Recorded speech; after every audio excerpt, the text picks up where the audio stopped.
네, 안녕하세요. 20년 4회차 식품기사 기출문제 제4과목 식품미생물학 문제풀이 진행하도록 하겠습니다. 자, 처음에는 높은 식염 농도에서 사용 가능한 내염성 효모에 대해서 물어봤습니다. 내염성이라는 말은 뭘까요? 염도의 내성을 가진대요. 내성을 가지는 거는 저항하는 능력이 있다는 거죠. 고염에서 견딜 수 있는 효모, 뭐가 있을까요? 바로 1번 자이고사카로마이세스 루시가 되겠습니다. 자, 그럼 이런 내염성 효모는 주로 어디서 자랄까요? 염도가 높다면 그런 식품 뭐가 있죠? 우리나라의 전통 발효식품 간장이나 된장 같은 발효식품에서 많이 자라는 효모가 되겠습니다. 자, 정답은 1번이었고요. 넘어가도록 할게요. 2번. 포자를 형성하지 않는 효모는 나왔습니다. 자, 효모는요. 어떻게 구분이 되죠?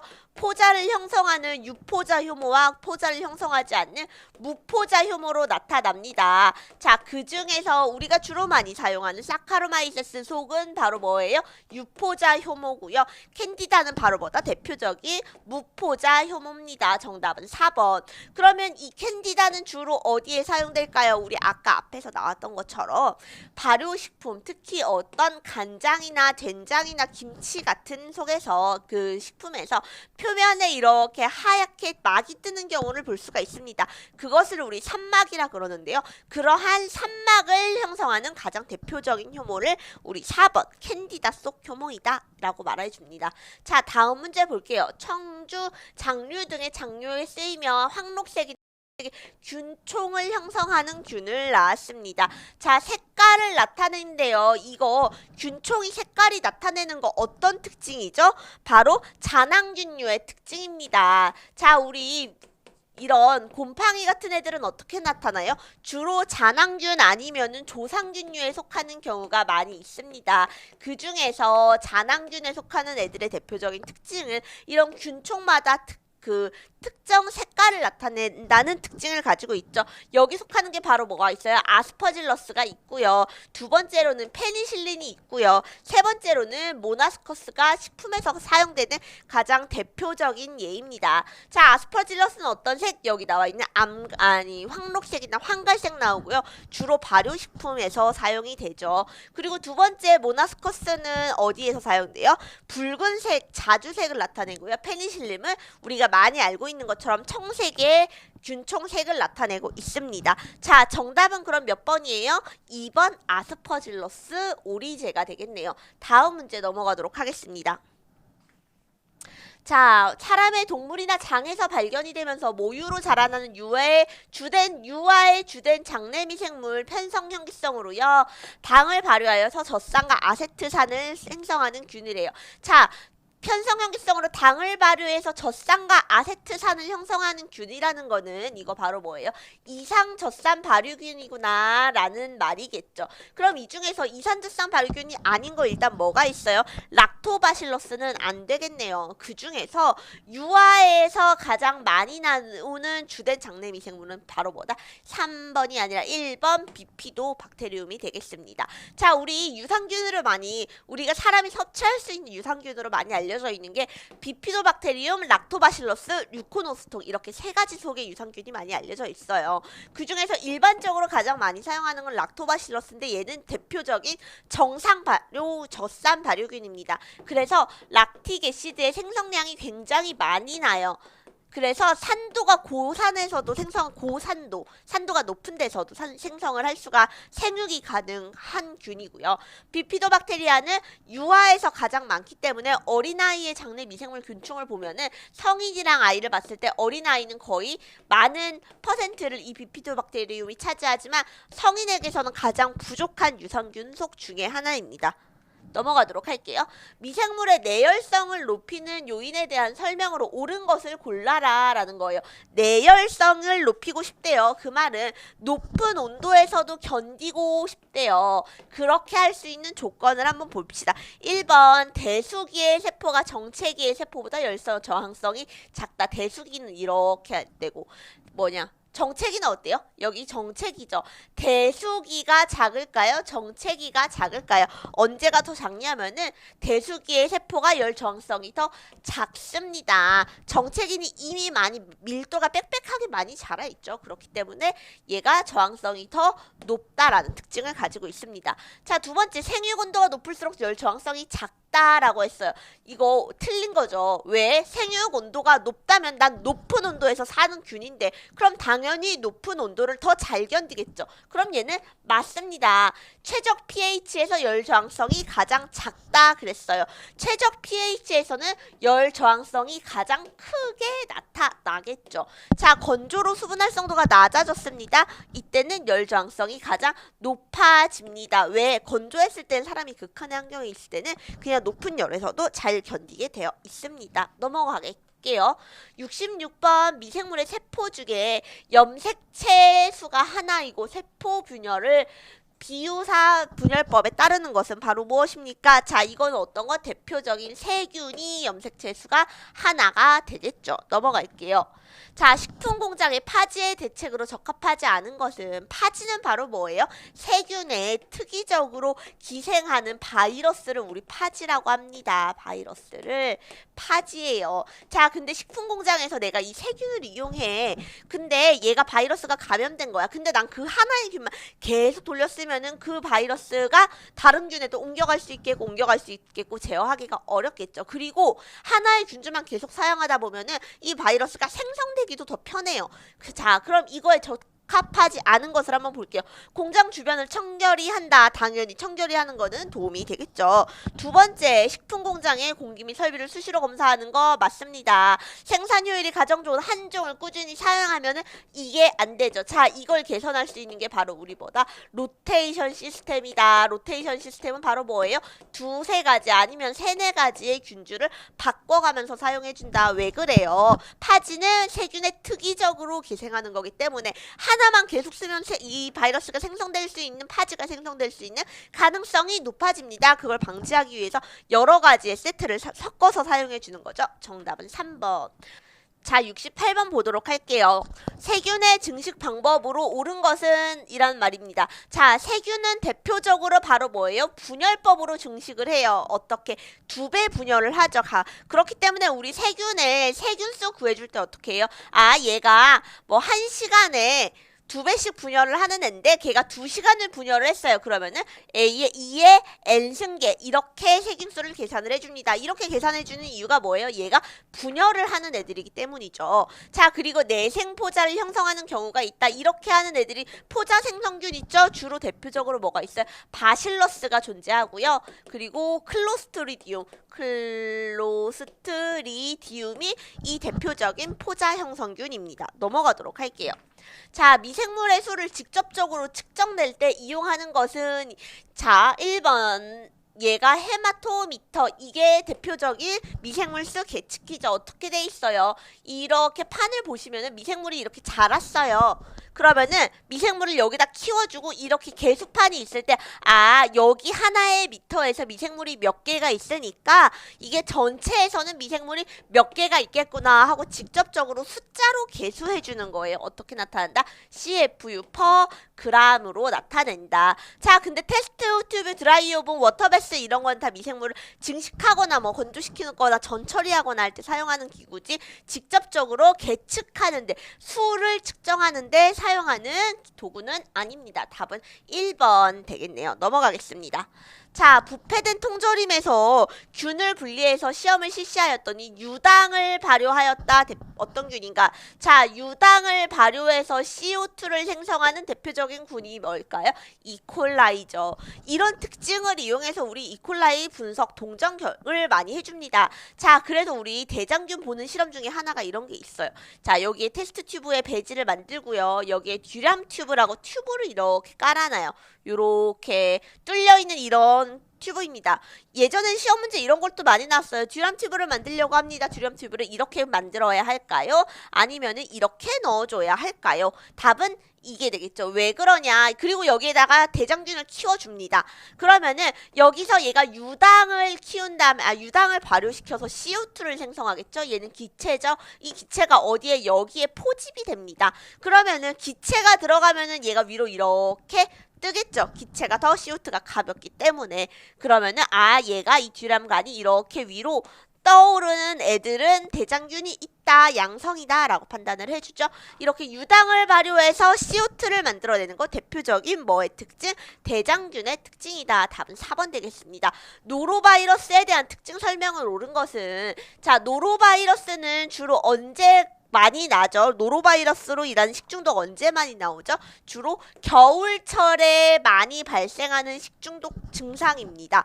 웬만한 병원성 미생물에 의한 식중독은 주로 언제 나오냐면요. 하절기, 여름철에 많이 나와요. 그리고 일반적인 바이러스도 언제 나오냐면 하절기에 많이 나옵니다.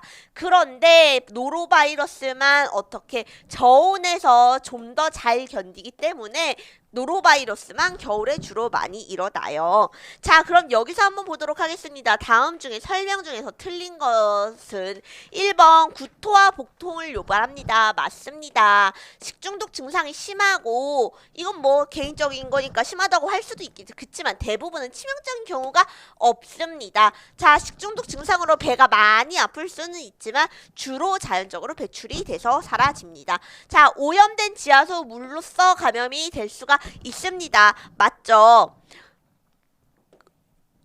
노로바이러스는 주로 언제 감염이 많이 되냐면 겨울철에 뭘로 인해서 물로 인해서 감염이 되는 경우가 많습니다. 아니면 물로 인해서 이전이 된다던가 물을 통해서 사람에게서 교차 오염이 돼서 사람에게 전달이 되는 거죠. 자, 얘가 왜 물로 많이 전달이 될까요? 얘는 염소, 보통 물은 뭘로 소독을 하죠? 염소로 소독을 해서 사용을 합니다. 근데 얘가 특이적으로 염소의 내성을 가지고 있어요. 높은 농도의 어느 정도의 농도의 염소에서는 견딜 수가 있습니다. 나머지는 다 참여를 하는데 그렇기 때문에 물로써 감염을 일으킬 수 있는 대표적인 바이러스입니다. 자, 학교 급식에서 식중독이 발생한 사례가 많이 있죠. 노로바이러스로 인한. 그래서 정답은 몇 번 틀린 거는 2번 치명적이진 않다. 보면 되겠습니다. 넘어갈게요. 다음 미생물 중에서 비타민 생성균이 아닌 것은 이 중에서 비타민을 생성을 하지 않는 거 바로 뭐가 있어요? 페니실리움은 비타민을 생성하지 않습니다. 뭘 생성한다? 얘는 항생물질을 생성할 수 있다는 특징이 있죠. 넘어갈게요. 자, 73번 보겠습니다. 다음 균주 중 분생포자를 만드는 것은 이라고 나왔는데 자, 우리 이런 문제에서 어떤 거 많이 나와요? 조상균이랑 잔항균류가 곰팡이는 주로 조상균 아니면은 잔항균으로 많이 나누어지죠. 이 조상균과 잔항균의 특징으로 옳은 것은 을 물어보는 문제예요. 그리고 이게 지금은 분생포자, 포자의 형태에 대해서 물어봤지만 뭐 종류 아니면 균사의 모양 이 두 가지의 특징을 비교하는 문제가 많이 나오니까 기억해 주시면 될 것 같고요. 자, 첫 번째 경막 여부입니다. 조상균은 경막이 없고 잔항균은 경막이 있는 특징을 가지고 있죠. 두 번째로는 균사의 자루가 어떤 형태다라는 건데 얘네는 포자낭병 형태를 가지고 있고요. 포자낭병 얘네는 분생 포자낭병을 가지고 있죠. 자, 그러면은 이게 이렇게 나왔으면 포자의 형태는 어떨까요? 얘는 포자낭 포자 형태가 되겠죠. 포자낭 포자가 되겠고 얘는 분생 포자 형태를 가지고 있습니다. 자, 그리고 나서 균사 선단의 모양인데 가장 특징적인 거 잔항균은 정낭이라는 기관을 가지고 있죠. 그거 기억해 주시면 될 것 같고요. 그래서 결론적으로 잔항균에 들어가는 애들이 바로 뭐가 있냐? 아스퍼질러스 가 없네. 아스퍼질러스 그리고 페니실린 그리고 모나스커스 이렇게 세 가지가 대표적으로 식품에 사용되는 잔항균의 형태입니다. 자, 그리고 한 가지 특징이 더 있어요. 이런 잔항균은 균사마다 균체에 독특한 그 색을 나타내는 특징을 가지고 있죠. 이것까지 같이 기억해 주시면 되겠습니다. 자, 그럼 이 중에서 분생포자를 만드는 잔항균에 속하는 거는 아스퍼질러스, 페니실린, 모나스커스인데 이 중에 뭐 있어요? 정답은 1번 페니실린 되겠습니다. 넘어갈게요. 불완전 균류에 속하는 것은 무엇입니까? 자, 피치아, 한센니아, 그리고 디하로마이세스, 이거 다 뭐죠? 완전 균류에 속하고요. 불완전 균류에 속하는 거는 3번이 되겠습니다. 넘어가도록 할게요. 자, 다음 중 감별 배지에 해당하는 것은 우리 배지 뭘로 나눌 수가 있어요? 선택 배지와 증식 배지와 감별 배지예요. 자, 선택 배지는요, 어떠한 특정한 균을 내가 선택적으로 배양시켜주는, 조성을 맞춰준 배지를 선택 배지라고 하고요. 증식 배지는 대량으로 배양을 시켜주기 때 언제 많이 사용하냐면은 우리가 이 제품에서 식중독균이 있는지 보려고 그래요. 그래서 그 식중독균을 특기적으로 배양할 수 있는 대량 증식을 시킬 때 사용하는 게 우리 증식 배지라고 하고요. 감별 배지 같은 경우는 어떠한 균의 효소적 특징에 따라서 그 균을 특이적으로 선별해주는, 감별해주는 배지를 우리 감별 배지라고 말을 해줍니다. 자, 우리 대표적인 감별 배지가 바로 뭐 있냐면 여기 이오신 메틸렌 블루 배지, EMB 배지라고 해주는데요. 이거 주로 언제? 대장균 감별해주는 대표적인 배지입니다. 넘어가도록 할게요. 자, 다음으로 다음 중에 세균세포에 가장 많이 들어가 있는 성분은 어떤 것입니까? 자, 세균세포는 우리 주로 뭘로 이루어져 있어요? DNA도 들어있죠. 지질과 다당류도 들어가 있습니다. 하지만 대표적으로는 바로 뭐다? 단백질, 세포벽을 이루는 단백질의 부분이 가장 많습니다. 넘어가도록 하겠습니다. 일반 세균수 측정에 의해서 1ml 중에서 세균수를 구한 결과로 옳지 않은 것은 나왔어요. 자, 우리 세균수는 보통 몇 개에서 몇 개까지 측정을 해주냐면은 내가 이 안에서 실험을 해줬어요. 근데 15개에서 300개 사이에 콜로니가 나왔을 때만 개수를 해줍니다. 자, 그럼 사실 이거 다 뭐예요? 15개에서 300까지 콜로니가 뜬 게 없기 때문에 개수를 해주지 않는 범위입니다. 사실은. 이게 만약에 이렇게 안 나오고, 이거 숫자 무시하세요. 이게 안 나오고 이렇게 안 나오고, 얘는 뭐 150개, 얘는 173개, 얘는 근데 5개, 4개 나와줬으면은 나는 이거는 평균되지 않는다는 거예요. 얘만 평균을 내서 계산을 해준다는 거예요. 왜 그러냐면은 300개가 넘으면은 그 동그란 그 필름이나 아니면 배지 안에 있는 거를 정확히 카운팅을 해주기가 어렵습니다. 정확하지 않다고 판단을 하고요. 너무 작게 나왔을 때도 정확하지 않다고 판단을 해주기 때문에 원래는 15개에서 300개 사이의 콜로니만 개수를 해주는데, 이렇게 모두가 그 콜로니 범위에서 벗어날 때는 난 뭘 해준다? 가장 유사한 거, 그러니까 10배 희석한 거에 대해서만 계산을 해줍니다. 자, 10배 희석을 했어요. 그럼 얘는 140개가 아니라 곱하기 10이 되니까 140이 되겠고요. 얘는 100이 되겠네요. 두 개를 더하면 240 나누기 2 해주면 바로 뭐다? 정답은 1번 120 콜로니 콜로니 포밍 유닛 퍼 그램이 되겠네요. 다음 문제 넘어가겠습니다. 고압증기 멸균의 일반적인 조건은 우리 뭐예요? 121도에서 15분간 멸균을 해줍니다. 이게 기본적인 배지 멸균 조건이고, 아니면은 초자기구 멸균 조건인데, 우리가 배지를 사용할 때 일반적으로는 이 조건에서 사용하지만 요게 아닌 경우들이 있습니다. 그렇기 때문에 그거는 배지의 조성에 따라 달라지기 때문에 실제로 제조하실 때는 주의를 하셔야 됩니다. 자, 하면 발효 효모에 대한 설명 중에서 틀린 것은, 하면 발효 효모 우리 뭐예요? 하면이랑 상면 발효 효모랑 나누어져 있죠. 상면 발효 효모는 효모가요, 말했을 때 배지에서 배양을 해줬을 때 액상 배양을 하겠죠. 주류 발효니까. 이 위에 상면에 뜨는 효모를 우리 말 그대로 상면 발효 효모라고 그래요. 왜 상면에 뜰까요? 이거는 바로 여기 안에서 CO2의 생성량이 많기 때문에, 발효를 통해서 CO2의 생성량이 높은 애들을 우리 주로 상면 발효 효모로 사용을 하고요. 대표적인 애들이 바로 뭐 있어요? 사카로마이세스, 세레비지에가 있습니다. 자, 이때 생성되는 거 주로 에일 맥주를 많이 생산을 하죠. 하면 발효 맥주는 어떻게 해요?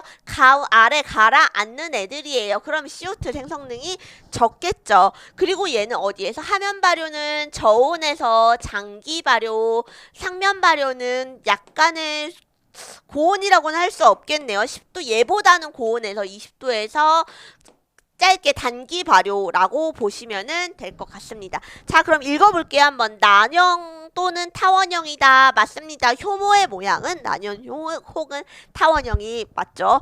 자, 발효작용은 상면 발효 효모보다 어떤 특징이 있어요? 저온으로 장기 발효합니다. 늦은 특징이 있습니다. 정답은 2번 되겠습니다. 라피노즈를 발효할 수 있고요. 발효 최적 온도는 5도에서 10도가 맞습니다. 다음 문제 넘어가도록 할게요.